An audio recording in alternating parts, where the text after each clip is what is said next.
Hi all, welcome back to my Vaiga channel. ഇന്ന് നമുക്ക് എങ്ങനെയാണ് എഗ്ലെസ് ക്യാരറ്റ് കേക്ക് ചെയ്യുന്നതെന്ന് നോക്കാം. അതിനാവശ്യമായ സാധനങ്ങൾ: 4 ക്യാരറ്റ് തൊലി കളഞ്ഞ് ഗ്രേറ്റ് ചെയ്തെടുത്തത്, 1/2 ടീസ്പൂൺ ഉപ്പ്, 2 teaspoon baking powder, 1/2 teaspoon baking soda, 1 teaspoon vanilla essence, 1 cup തൈര്, 2 കപ്പ് മൈദ, 2 കപ്പ് പഞ്ചസാര, ടൂട്ടി ഫ്രൂട്ടി, ഒരു 6 ഗ്രാമ്പു, കുറച്ച് കിസ്മിസ്, നട്ട്സ്, ബ്ലാക്ക് ഗ്രേപ്സ് കൂടെ ഞാൻ എക്സ്ട്രാ എടുത്തിട്ടുണ്ട്. പിന്നെ ഒരു 1/2 കപ്പ് ബട്ടറും പിന്നെ ഒരു 1/2 കപ്പ് പാലും കൂടെ എടുത്തിട്ടുണ്ട്. ഇതിൻ്റെ കൂടെ 1 കപ്പ് തണുത്ത വെള്ളവും 2 ടേബിൾ സ്പൂൺ കോൺഫ്ലോറും കൂടെ ഞാൻ എടുത്തിട്ടുണ്ട്. കോൺഫ്ലോർ വേണമെങ്കിൽ നിങ്ങൾക്ക് അവോയ്ഡ് ചെയ്യാം.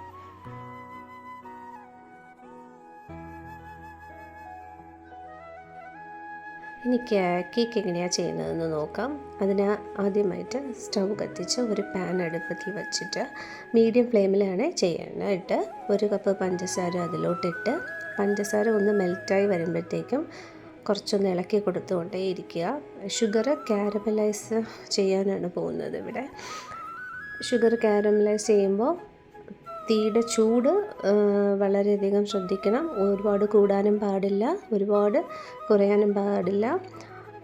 കാരമൽ കരിഞ്ഞു പോവാതെ പ്രത്യേകം ശ്രദ്ധിക്കണം. ഈ ഒരു സ്റ്റേജ് ആകുമ്പോഴത്തേക്കും കാരമൽ 1 കപ്പ് തണുത്ത വെള്ളം അതിലോട്ടൊഴിച്ച് മിക്സ് ചെയ്ത് കൊടുക്കുക. കട്ടി പിടിച്ച കാരമലും എല്ലാം മെൽറ്റായി ബബിൾസ് വരുന്ന ആ ഒരു സ്റ്റേജ് കണ്ടോ?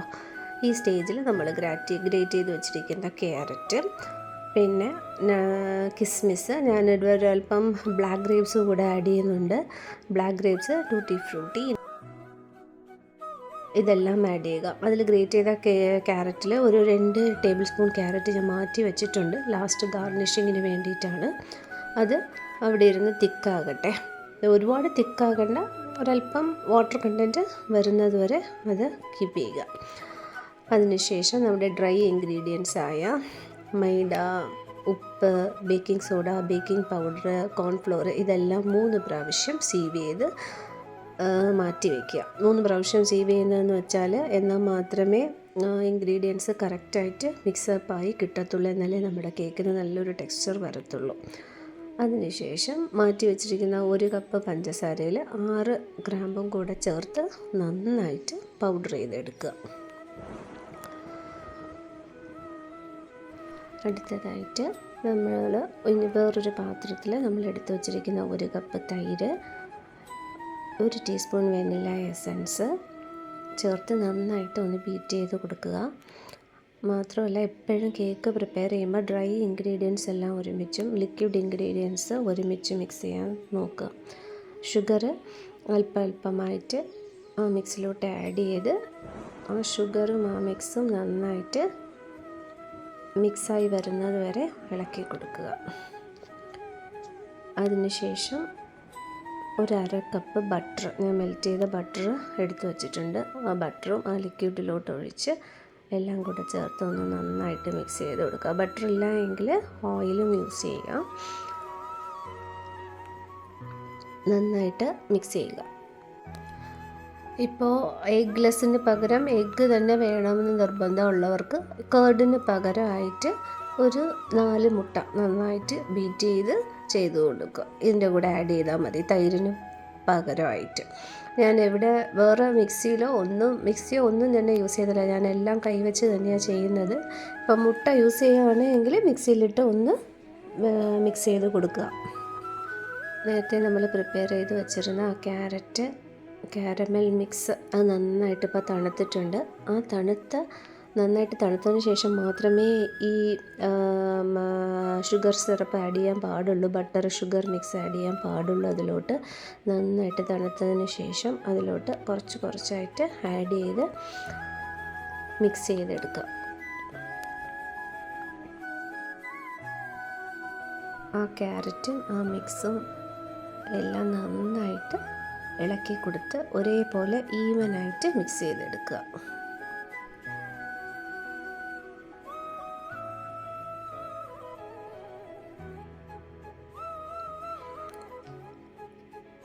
മാവിൻ്റെ കൂടെ നമ്മൾ മാറ്റി വെച്ചിരുന്ന നട്ട്സ് കുറച്ചൊന്ന് ഗ്രേറ്റ് ചെയ്ത് അത് പൊടിച്ചിട്ട് ഒരല്പം ഒന്ന് പൊടിച്ചിട്ട് ആഡ് ചെയ്ത് കൊടുക്കുക. അതിനുശേഷം നമ്മൾ പ്രിപ്പയർ ചെയ്ത് വെച്ചിരിക്കുന്ന ക്യാരറ്റ് കാരമൽ സിറപ്പും ബട്ടർ മിക്സ് അതിലോട്ട് കുറച്ചായിട്ട് ആഡ് ചെയ്ത് മാവ് നന്നായിട്ട് മിക്സ് ചെയ്ത് എടുക്കുക. എനിക്കിവിടെ മിക്സ് ചെയ്ത് വന്നപ്പോഴത്തേക്കും എനിക്ക് മാവിൻ്റെ ആ തിക്നെസ് ഒരല്പം കട്ടിയായിപ്പോയി. അപ്പം അതൊന്ന് ലൂസൺ ചെയ്തെടുക്കുന്നതിന് വേണ്ടിയിട്ട് ഞാനൊരല്പം പാല് ആഡ് ചെയ്തിട്ടുണ്ട്. ഒരു അരക്കപ്പ് പാല് കൂടെ ഞാൻ ഇതിലോട്ട് ആഡ് ചെയ്തിട്ടുണ്ട്. അരക്കപ്പ് പാല് കൂടെ ആഡ് ചെയ്തപ്പം കൺസിസ്റ്റൻസി കറക്റ്റായി. പിന്നെ അതിന് ശേഷം ബേക്കിംഗ് ട്രേ എടുത്ത് ബട്ടർ പേപ്പർ ലൈൻ ചെയ്ത് അതിലോട്ട് ആ മിക്സ്ചർ ആഡ് ചെയ്ത് ടാപ്പ് ചെയ്തു. എയർ ബബിൾസ് ബ്ലോക്ക് ആയിട്ടുണ്ടെങ്കിൽ അത് റിലീസ് ചെയ്ത് മുകളിൽ നട്ട്സ് വെച്ച് ഒരു ചെറിയ ഡെക്കറേഷൻ ചെയ്ത് നേരത്തെ മാറ്റി വെച്ചിരുന്ന 2 ടേബിൾ സ്പൂൺ ക്യാരറ്റും മുകളിലിട്ട് ഒന്ന് ഡെക്കറേറ്റ് ചെയ്തു. ഓൾറെഡി പ്രീ ഹീറ്റ് ചെയ്ത് വെച്ചിരുന്ന ഓവനിലോട്ട് 2 ബേക്കിംഗ് ട്രേയും മാറ്റി ഒരു 45 മിനിറ്റ്സോളം ടൈം എടുത്ത് ബേക്ക് ചെയ്തു. ഞാൻ ഏകദേശം ടെമ്പറേച്ചർ ഒരു 175 സെറ്റ് ചെയ്തത്. ഒരു 30-35 മിനിറ്റ്സ് ഫസ്റ്റ് സെറ്റ് ചെയ്ത് ബേക്ക് ചെയ്തെടുത്തു. പക്ഷേ എനിക്കത് ടോട്ടലായിട്ട് 45 മിനിറ്റ്സ് ടൈമിലാണ് ഫുള്ളായിട്ട് നന്നായിട്ട് ബേക്കായി വന്നത്. 45 മിനിറ്റ്സ് കഴിഞ്ഞിട്ട് കേക്ക് വെന്തിട്ടുണ്ടോ എന്ന് ചെക്ക് ചെയ്ത് നോക്കുക. ടൂത്ത് പിക്ക് ഇട്ട് സെൻറ്ററിൽ ചെക്ക് ചെയ്ത് നോക്കി. ടൂത്ത് പിക്ക് നല്ല ഫ്രഷായിട്ട് വന്നു. നടുക്ക പോർഷനാണ് എപ്പോഴും ചെക്ക് ചെയ്യേണ്ടത്, കാരണം സെൻറ്റർ പോർഷനാണ് എപ്പോഴും വേകാൻ ടൈം എടുക്കുന്നത്. നന്നായിട്ട് വെന്തിട്ടുണ്ട് 2 കേക്കും. നല്ല ടെക്സ്ചറും നല്ല മണവും ഒക്കെ ആയിരുന്നു. ഓവൻ ഓപ്പൺ ചെയ്ത് വരുമ്പോൾ തന്നെ സൈഡൊക്കെ ഒന്ന് പിടി വെച്ച് അതിനൊരു പ്ലേറ്റിലോട്ട് മാറ്റി ബട്ടർ പേപ്പറൊക്കെ റിമൂവ് ചെയ്ത് അതിൻ്റെ ഫ്രണ്ട് സൈഡ് തിരിച്ചെടുത്ത് നന്നായിട്ട് വന്നിട്ടുണ്ടായിരുന്നു കേക്ക്. എൻ്റെ കയ്യിൽ വലിയ ബേക്കിംഗ് ട്രേ ഇല്ലാത്തത് കൊണ്ടാണ് ഞാൻ 2 ചെറിയ ട്രേയിലോട്ട് കേക്ക് മാറ്റി ബേക്ക് ചെയ്തെടുത്തത്. പറഞ്ഞിട്ടുള്ള ഇൻഗ്രീഡിയൻസ് കറക്റ്റായിട്ട് ഈ റേഷ്യോ തന്നെ യൂസ് ചെയ്യുകയാണെങ്കിൽ കേക്ക് നന്നായിട്ട് വരും. മാത്രമല്ല എപ്പോഴും മാവ് മിക്സ് ചെയ്യുമ്പോൾ ഭയങ്കരമായിട്ട് ഹാർഡായിട്ട് മാവ് മിക്സ് ചെയ്ത് എടുക്കാൻ പാടില്ല. അങ്ങനെ ചെയ്ത് കഴിഞ്ഞാൽ ആ കേക്കിൻ്റെ ഹാർഡ്നെസ് കൂടും. അതൊക്കെ വളരെയധികം ശ്രദ്ധിക്കണം എപ്പോഴും. കാണാൻ തന്നെ നല്ല ഭംഗിയുണ്ട്. കാണാൻ മാത്രമല്ല അതിൻ്റെ ടേസ്റ്റും അതിൻ്റെ ആ ടെക്സ്ചറും ഒക്കെ നല്ല സോഫ്റ്റായിട്ട് നല്ല ടേസ്റ്റി ആയിട്ട് മധുരമൊക്കെ കറക്റ്റായിരുന്നു. അധികം മധുരവും അല്ല, ആവശ്യത്തിനുള്ള മധുരവും ഒക്കെയായി നല്ല ടേസ്റ്റി എഗ്ലെസ് ക്യാരറ്റ് കേക്ക് റെഡിയായി.